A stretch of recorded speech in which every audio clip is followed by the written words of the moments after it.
Now, we start our study of surface area and surface integrals. So we should define what is a surface. Firstly, an open Jordan domain in Rn is called a region. This is the first concept, region. We previously have a subset, open set, closed set, domain. Domain is a connected open set.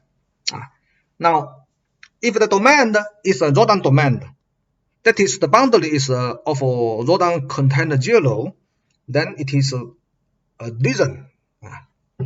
So a parametrized surface. What is a parametrized surface?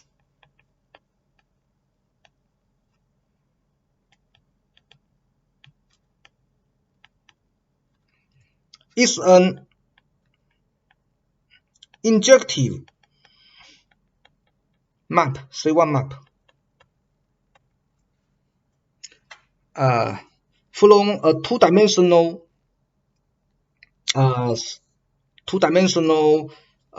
region. This map denoted by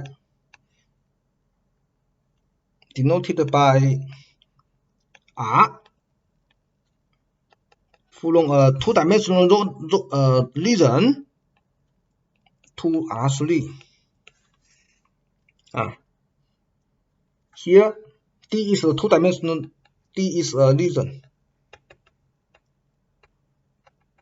Okay, so this map satisfies the following properties. Firstly,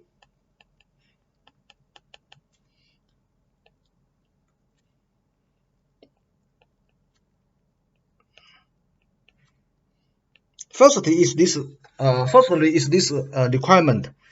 R is a map from 2 dimension to 3 dimension. So R prime U is a 3 by 2 metric. As a metric, it has norm.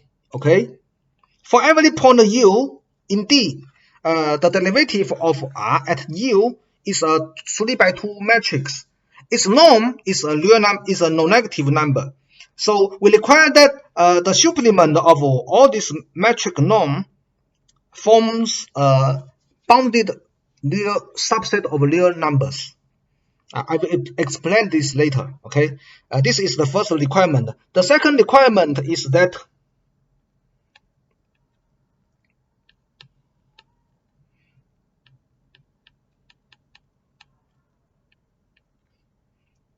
is non-zero at every point in D. Okay, so if injective C1 map, injective is also a requirement. It is an injective map and smooth C1, and also the cross product of these two vectors is not zero, and also require that this is bounded. Okay, in this case, this R is called a parametrized surface. Now we'll make some explanation about the boundaries requirement here. What this means. In our study of the derivative of vector valued function, we know that if A is an n by n metric, then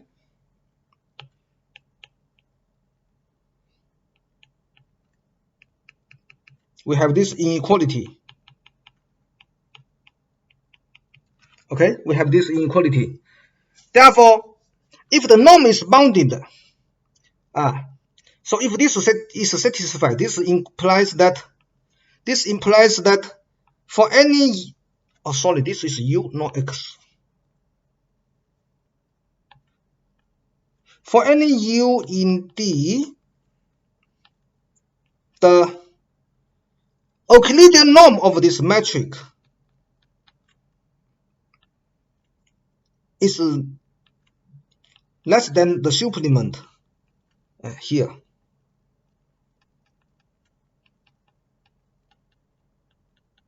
Okay, and this is a finite number. That is to say the Euclidean norm of the derivative matrix of the map R is bounded. But for every ij, if the component of R is R1, I will use sub in R1, R2, R3. If the component of R is R1, R2, R3, and the U is U1, U2, maybe at this stage I also use super index R1, R2, R3, and the U is U1 and U2. Okay, then this Euclidean norm of the matrix, will not less than the absolute value of any Ui R j. Okay, so this means that all the partial derivative are bounded function. Every such function are bounded in D. So this is the requirement here. This is equivalent to our very elegant conditions stated in the definition. Okay, so let's have a review. Parametric surface is injective, say one map, satisfying another two conditions. The first is that this cross product is not zero. The second is that every such derivatives are bounded function in D. Okay, so this is the analytic explanation of parametric surface. Now, geometrically, what happened? Geometrically, we defined the surface. What's the surface? That is a geometric explanation. A surface S in R3. R3, sorry. Chinglish. A surface in R3 is a subset. It's the image of some parametrized surface.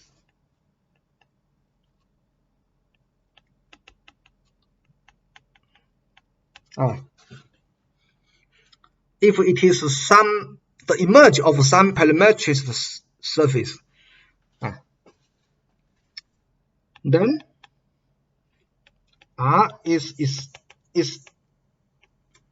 parametrization. So a surface S is the image of a parametric surface, and this parametric surface is called a parametrization of S. Of course, S can be image of more than one parametric surface. That is to say, given a subset of R3, if it is a surface, then it might have more than one parametrization. Okay, so we write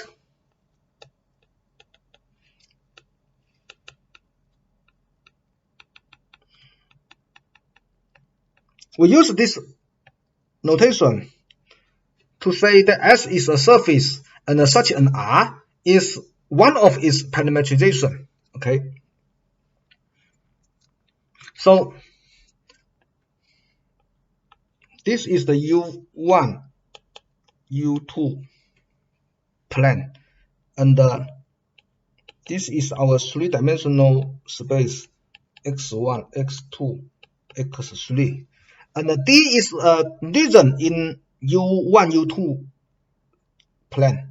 Therefore, D is here. This is D, and the image of D under the map R is a subset in R3. That is this subset. So this is S. So this S is a surface. Okay, so this is the geometric picture of a parametric surface and the surface. And actually, in our study of geometric application of differential calculus, we already know that if a surface has a parametrization R, then normal vector of S. So for a point in S, suppose this point. So this point we consider the normal vector. How to get the normal vector? So this point, because S is precisely the image of R, given this point in S, there exists a unique point in D. Because R is injective, different point in D maps to different point on S. Therefore, given this point on S, you can only have a unique point in D, the pre-image of this point. And so we want to compute the normal vector of S at this point. And now in our study of the differential calculus in the geometric application, we know that normal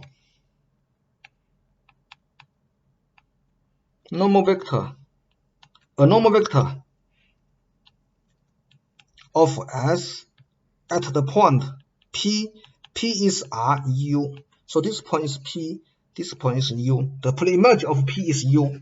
A normal vector of S at this point corresponding to the parameter U, the point P on the surface corresponding to the parameter U is this vector.